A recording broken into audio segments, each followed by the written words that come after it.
प्रधानमंत्री नरेंद्र मोदी इस वक्त कोटा में हैं, क्या कुछ कह रहे हैं? सीधे रुख का कोयला आधारित हो, गैस और पानी हो, ऊर्जा के लगभग सभी स्रोतों से बिजली का उत्पादन होता है।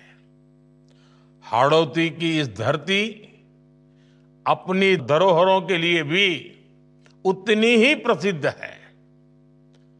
कोटा कचौरी का जायका,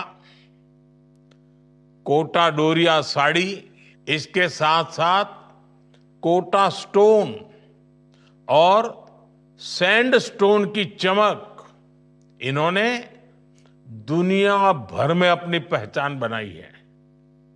यहां का धनिया हो, बूंदी का बासमती चावल हो, इसकी महक अंतर्राष्ट्रीय बाजारों तक पहुंची है। ये क्षेत्र अपने परिश्रम, उत्पादन और संभावनाओं के लिए जाना जाता है। अब कोटा का ये नया एयरपोर्ट यहां की संभावनाओं को कई गुना बढ़ाने का काम करेगा। साथियों, कोटा और हाड़ौती की यह धरती उद्यम और आस्था का भी बड़ा केंद्र है। सदियों से देश दुनिया के श्रद्धालु यहां श्री मथुराधीश जी की पावन पीठ,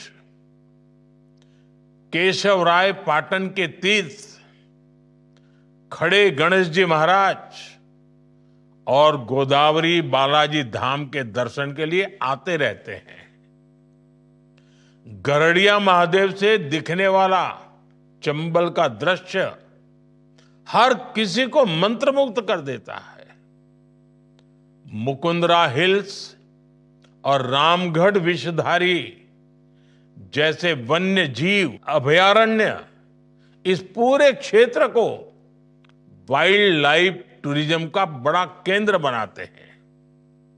जब हवाई कनेक्टिविटी बढ़ेगी तो देश और दुनिया से पर्यटक यहां आएंगे और इसका सीधा लाभ यहां के युवाओं, व्यापारियों और स्थानीय अर्थव्यवस्था को मिलेगा। साथियों, वैसे भी कोटा आज कनेक्टिविटी के क्षेत्र में तेजी से चारों तरफ जुड़ रहा है, बढ़ रहा है। अमृत भारत स्टेशन योजना के तहत कोटा के दोनों प्रमुख रेलवे स्टेशनों को आधुनिक सुविधाओं से सुसज्जित किया जा रहा है। दिल्ली मुंबई एक्सप्रेसवे जो कोटा और बूंदी से होकर गुजर रहा है, पूरे क्षेत्र के विकास का नया द्वार खोल रहा है। अब दिल्ली, बड़ौदा और मुंबई जैसे बड़े शहरों की दूरी महज कुछ घंटों की रह गई है। बेहतर सड़क और रेल कनेक्टिविटी के कारण यहां नए उद्योग स्थापित हो रहे हैं। विशेष रूप से एग्रो बेस्ड इंडस्ट्री के लिए यह क्षेत्र एक बड़ा केंद्र बनेगा। रेल और सड़क के बाद हवाई कनेक्टिविटी का यह नया अध्याय कोटा के विकास को और गति देगा। कोटा एयरपोर्ट पूरे हाड़ौती क्षेत्र और आसपास के जिलों के लिए प्रगति के नए अवसर लेकर आएगा। साथियों, मैं इस महत्वपूर्ण परियोजना के लिए कोटा के सांसद श्रीमान ओम बिरला जी के निरंतर प्रयासों की भी सराहना करना चाहता हूं। उनकी हमेशा यही कोशिश रही है कि कोटा के लोगों का जीवन बेहतर बने, उन्हें नए अवसर मिले। एयरपोर्ट हो, ट्रिपल आईटी का नया कैंपस हो, सड़कों का विस्तार हो, कोटा के विकास के लिए वे लगातार सेवा भाव से काम कर रहे हैं।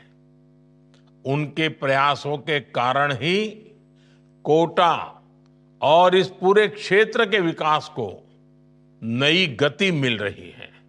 साथियों, ओम बिरला जी जितने शानदार सांसद हैं, उतने ही बेहतरीन लोकसभा अध्यक्ष भी हैं। वे संविधान को पूरी तरह समर्पित है। वे संसदीय प्रणालियों के प्रति पूरी तरह निष्ठा रखते हैं।